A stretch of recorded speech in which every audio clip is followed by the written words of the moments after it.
ओम शांति। आज दिनांक 24 जनवरी 2023। बाबा ने महावाक्य में हम बच्चों को जो शिक्षाएं दी उनका मनन करेंगे।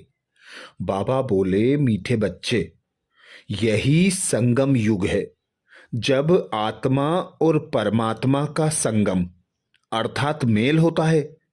सतगुरु एक ही बार आकर बच्चों को सत्य ज्ञान दे सत्य बोलना सिखाते हैं। बाबा समझाते, मीठे बच्चे, यही संगम युग है जब आत्मा और परमात्मा का संगम अर्थात मेल होता है। सतगुरु एक ही बार आकर बच्चों को सत्य ज्ञान दे सत्य बोलना सिखाते हैं। अर्थात सतयुग की रचना करने वाला पिता निराकार परमात्मा भारत भूमि पर जब अवतरित होते हैं उस युग को संगम युग कहा जाता है। संगम युग अर्थात आत्मा और परमात्मा के मिलन का मेला। जब स्वयं भगवान पिता परमात्मा शिव भारत भूमि पर आकर ब्रह्मा तन का आधार लेकर हम आत्माओं को सत ज्ञान सुनाते। सत ज्ञान अर्थात तुम एक आत्मा निराकार हो, मैं तुम्हारा पिता निराकार परमात्मा हूं, मैं परम धाम का रहने वाला हूं। परम धाम तुम बच्चों का घर है। तुम वहां से जब आते हो तो इस भारत भूमि पर 5 तत्वों का देह धारण कर पार्ट बजाते हो। तो यही भारत में ही सतयुग अर्थात स्वर्ग होता है। स्वर्ग की स्थापना करने बाबा कहते मुझे आना पड़ता है, और मैं जब आता हूं जिससे आदि से अंत के बीच का समय संगम युग कहलाता है।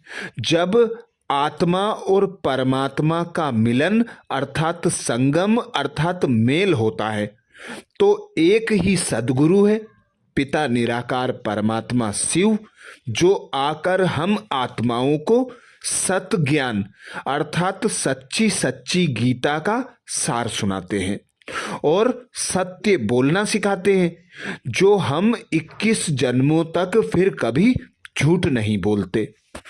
इसीलिए बाबा कहते गुरु तो अनेक हैं, उन्हों को सद्गुरु नहीं कहते, क्योंकि वह कोई सत्य नहीं बोलते।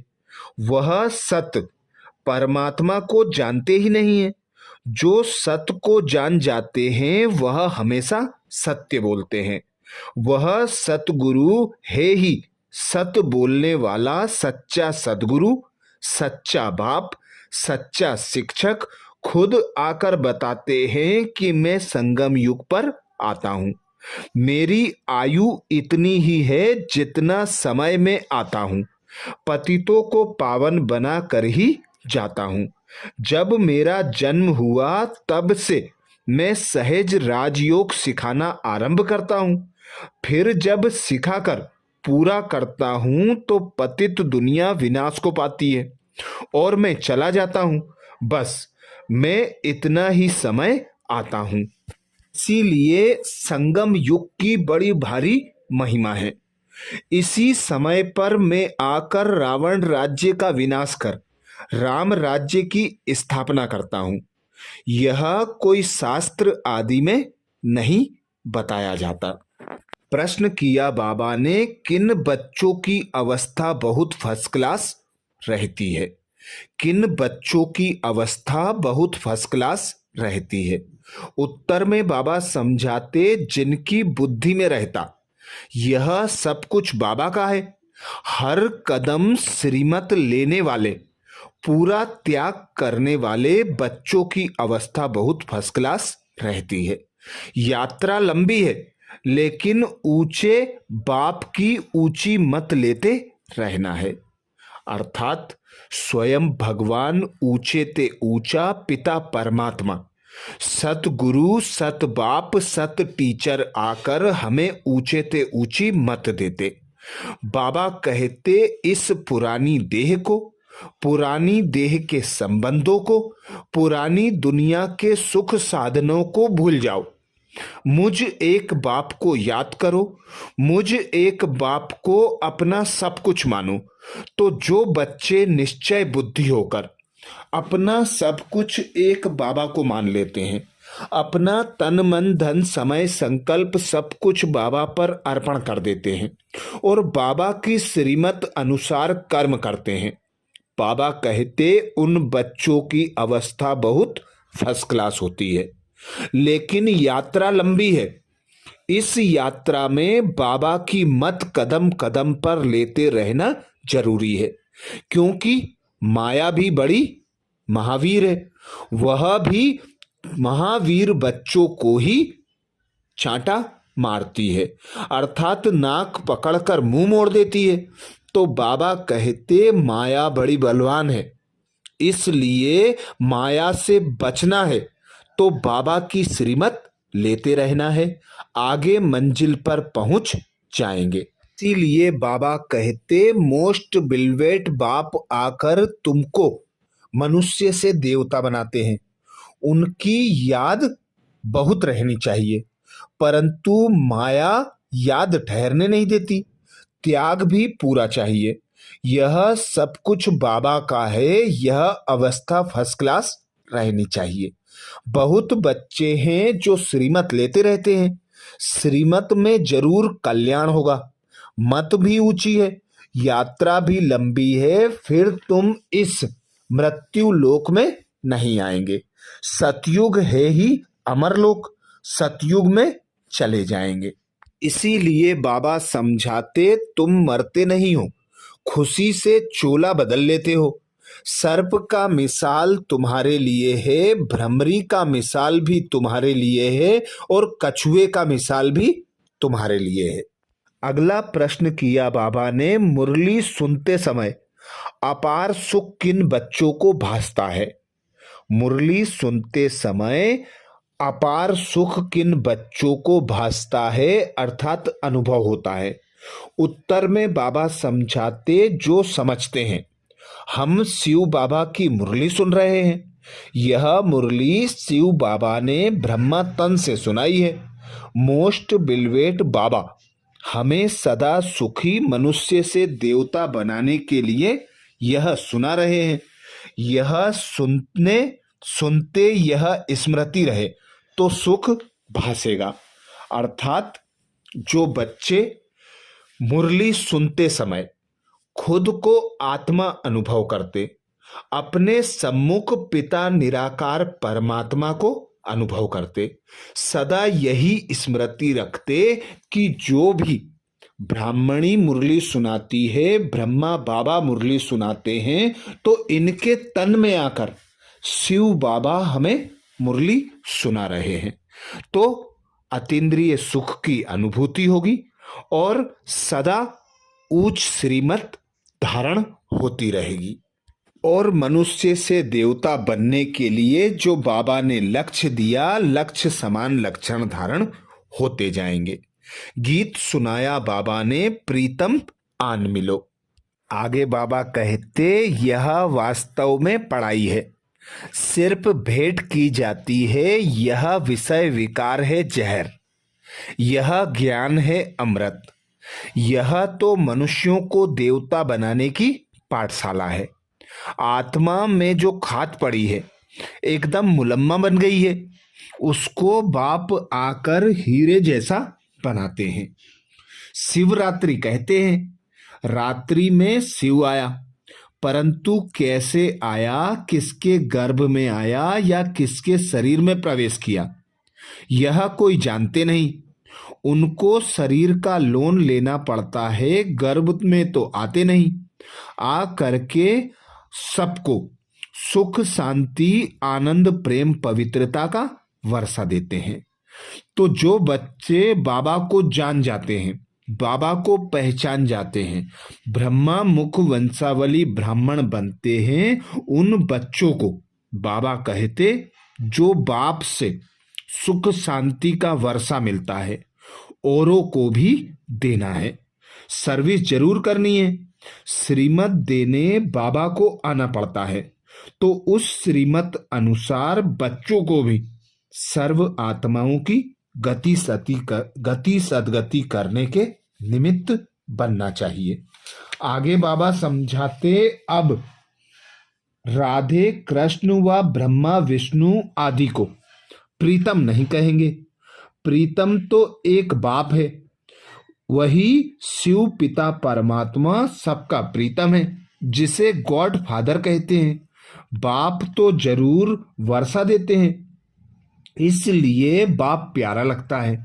बाप कहते हैं मुझे याद करो, क्योंकि मेरे से तुमको वर्षा पाना है। बच्चे जानते हैं इस पढ़ाई अनुसार हम जाकर सूर्यवंशी देवता, चंद्रवंशी क्षत्रिय बनेंगे। वास्तव में सभी भारतवासियों का धर्म एक होना चाहिए, परंतु देवता धर्म नाम बदल हिंदू रख दिया है, क्योंकि पवित्र नहीं है, देवीय गुण नहीं है। अब बाप बैठ धारणा कराते हैं, कहते हैं अपने को आत्मा समझ, अशरीरी हो जाओ। तुम कोई परमात्मा नहीं हो, परमात्मा तो एक शिव है, वह सभी का प्रीतम है। एक ही बार संगम युग पर आते हैं, वह संगम युग बहुत छोटा है।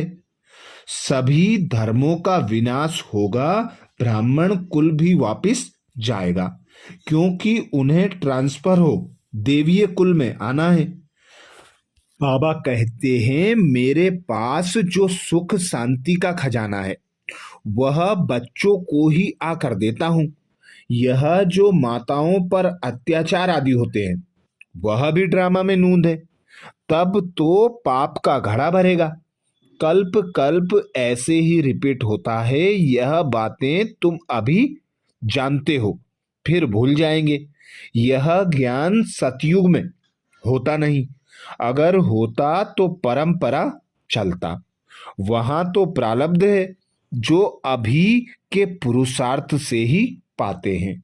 यहाँ के पुरुषार्थ वाली आत्माएं ही वहां होती हैं, दूसरी आत्माएं वहां होती नहीं। जिनको ज्ञान की दरकार रहे यह भी जानते हैं कोई बिरला निकलेगा। बहुत अच्छा अच्छा कहते समझो विलायत का कोई बड़ा आदमी निकला, समझता है, परंतु कहाँ भट्टी में रहेंगे, क्या समझेंगे, कहेंगे बात तो ठीक है, परंतु पवित्र नहीं रह सकते। अरे इतने पवित्र रहते हैं तो तुम क्यों नहीं रह सकते? बाबा कहते यह भी रेस है, गृहस्थ व्यवहार में पवित्र कमल फूल समान रहना है। वरदान दिया बाबा ने। वरदान में बाबा कहते विशेषताओं के बीज द्वारा संतुष्टता रूपी फल प्राप्त करने वाली विशेष आत्मा भाव। विशेषता के बीज द्वारा संतुष्टता रूपी फल प्राप्त करने वाली विशेष आत्मा भाव। बाबा हम बच्चों को कुछ ना कुछ विशेषता देखकर ही सिलेक्ट करते हैं। तो बाबा कहते जो भी विशेषता है उस विशेषता को यूज करो, उपयोग में लाओ, स्वप्रति और सर्व आत्माओं प्रति यूज करो, क्योंकि यही विशेषता बीज है और बीज का फल है संतुष्टता। तो जो बच्चे संतुष्ट रहकर औरों को संतुष्ट करते, अर्थात विशेषता रूपी बीज को प्रयोग में लाते और उसके द्वारा सर्व आत्माओं को संतुष्टता प्रदान करते, ऐसे बच्चे ही बाबा कहते विशेष आत्मा है। क्योंकि एक एक विशेषता के आधार पर बाबा हम बच्चों को चुनते हैं और उसी विशेषता के आधार पर हम बच्चे भी संपन्न संतुष्ट बनते हैं। तो बाबा कहते विशेषता रूपी बीज को धरनी में डालो तो फल प्राप्त होगा और उसी फल के आधार पर तुम बच्चे विशेष आत्मा बन जाएंगे। इस विशेष युग में विशेषता के बीज का सबसे श्रेष्ठ फल है संतुष्टता। संतुष्ट रहना और सर्व को संतुष्ट करना, यही विशेष आत्मा की निशानी है। इसलिए विशेषताओं के बीज अथवा वरदान को सर्व शक्तियों के जल से सींचो तो बीज फलदायक हो जाएगा। नहीं तो विस्तार हुआ वृक्ष भी समय प्रति समय आए हुए तूफान में हिलते डुलते टूट जाएंगे। अर्थात आगे बढ़ने का उमंग, उत्साह, खुशी व रूहानी नशा नहीं रहता। तो विधि पूर्वक शक्तिशाली बीज को फलदायक बनाओ। स्लोगन में बाबा कहते, अनुभूतियों का प्रसाद बांटकर असमर्थ को समर्थ बना देना यही सबसे बड़ा पुण्य है। अनुभूतियों के प्रसाद को बांटकर असमर्थ को समर्थ बना देना यही सबसे बड़ा पुण्य है। बाबा आकर हम बच्चों को अनेक अनुभूतियां कराते, अनेक साक्षात्कार कराते। तो बाबा कहते, जो अनुभूतियां होती हैं, जो प्राप्तियां होती हैं, उनका यूज कर असमर्थ आत्माओं को समर्थ बना दो। अंधों की लाठी बनो, अनाथों को सनाथ बनाओ। यही सबसे बड़ा पुण्य कार्य है। अच्छा, ये थे बाबा के महावाक्य। ओम शांति।